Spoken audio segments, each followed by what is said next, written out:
Hey, good morning, world. It's Patrick Lovell coming to you, the producer of The Con at www.thecon.tv. I'm a muckraking journalist and a guy who is just, I don't know, completely obsessed with trying to penetrate your brain and open up part the Red Sea or the clouds that's preventing you from understanding what it is that myself and many others that I work with have been trying to galvanize the public's attention around for some time.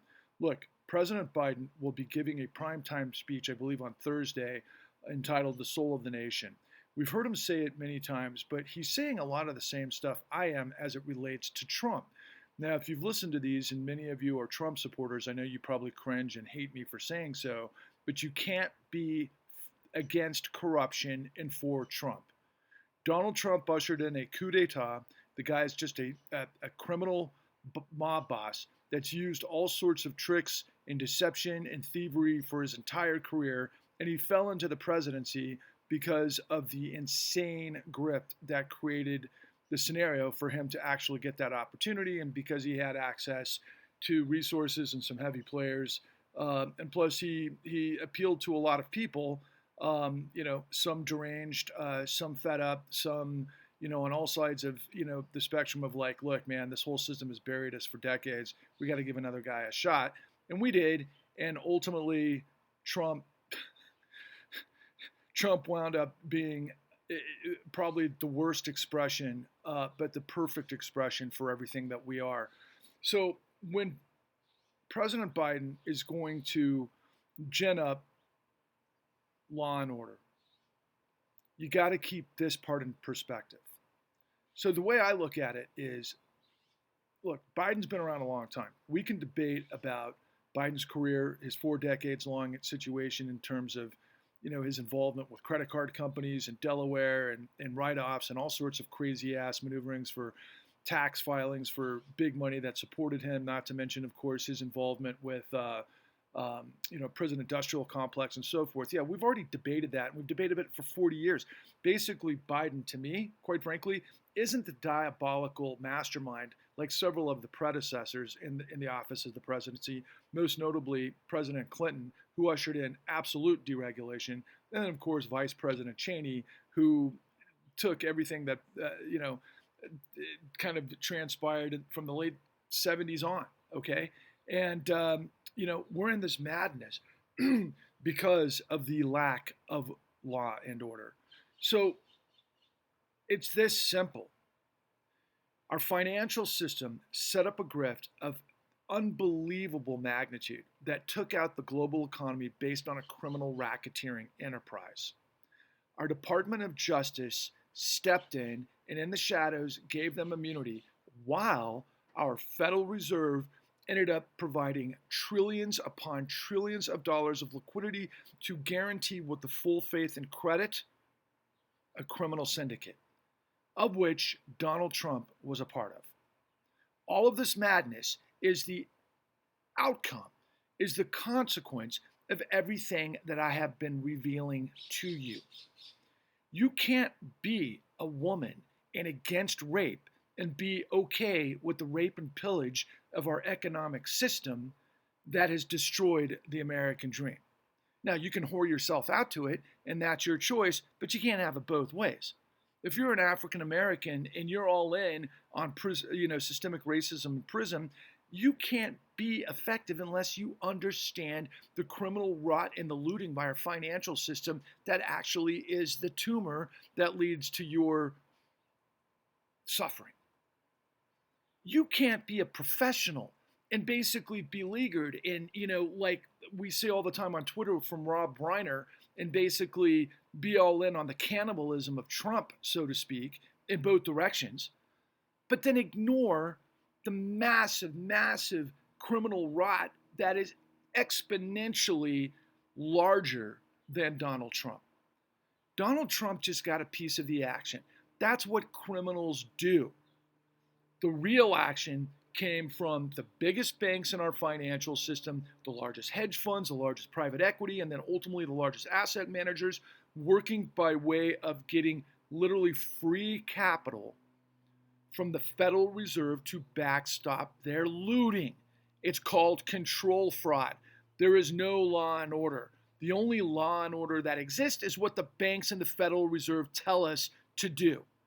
And the problem is 99% of the American people don't understand anything about what our system is designed to do and what the law is about versus what the economics of our country are about.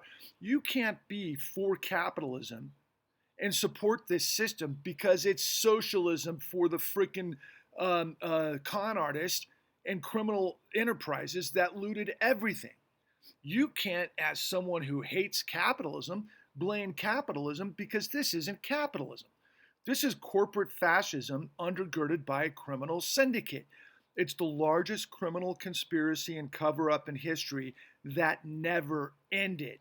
And so, what President Biden is doing is using the momentum of all of the things that have happened over the course of the last several weeks, some of which is really good or in a step in the right direction, but it's still small potatoes compared to the massive rot that I'm talking about.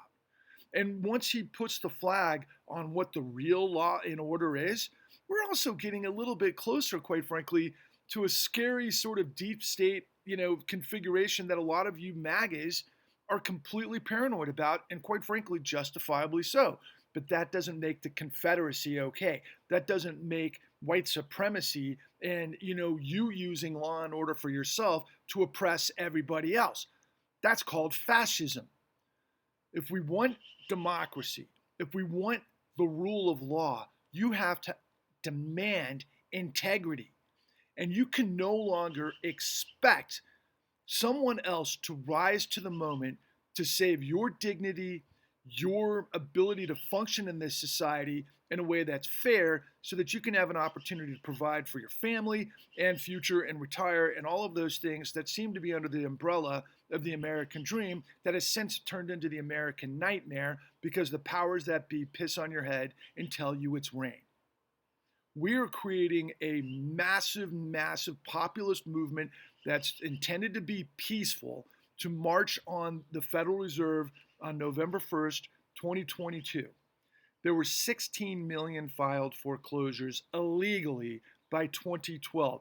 If you do the math based on the mean age of 2012 and what we're 10 years later, there's 3 people per household in American demographics. So that means roughly 48 million people were devastated by corruption just based on the numbers. And just based on the easy numbers, but I think it was much, much more than that. The financial crisis never ended. It upended the rule of law. The real coup d'etat happened in 2009 because President Obama came in with then Attorney General Eric Holder and let the criminals get away with it. That led directly to Trump and directly to MAGA. It's an existential national security crisis that has led to such an insane amount of criminality that has overcome the system's ability to thwart it. And then the ultimate complicit artist is the media, particularly the mainstream media. I have told you this over and over, whether it's Rachel Maddow and her $30 million a year contract to cherry pick Trump, whether it's Tucker Carlson and I think his 11 to 12 to $15 million job to do the same, only to cherry pick everything against Biden. That has us against each other's throats. And of course, Anderson Cooper, again, I'll say it again, and I mean it to be disrespectful. The guy is basically, God, I can't think of the stupid Ben Stiller model that he reminds me of. You can fill in the blanks.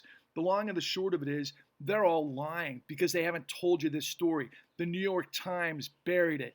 The Washington Post buried it. Why? Because absolute power corrupts absolutely. We provided trillions of dollars to billionaires while we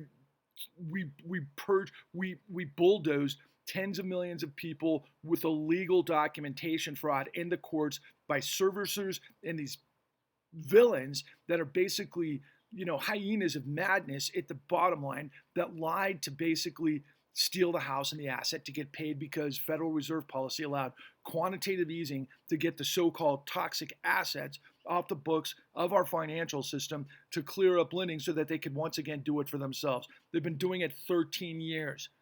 It's not supply and demand. It's not capitalism. It's not free markets. It's not the guardrails of the integrity of law. It's lawlessness and chaos for criminals. And you are getting played. Now, I understand there are millions of you who are weak and beat down and can't do anything because you're living day to day to try to get, to survive one day the next.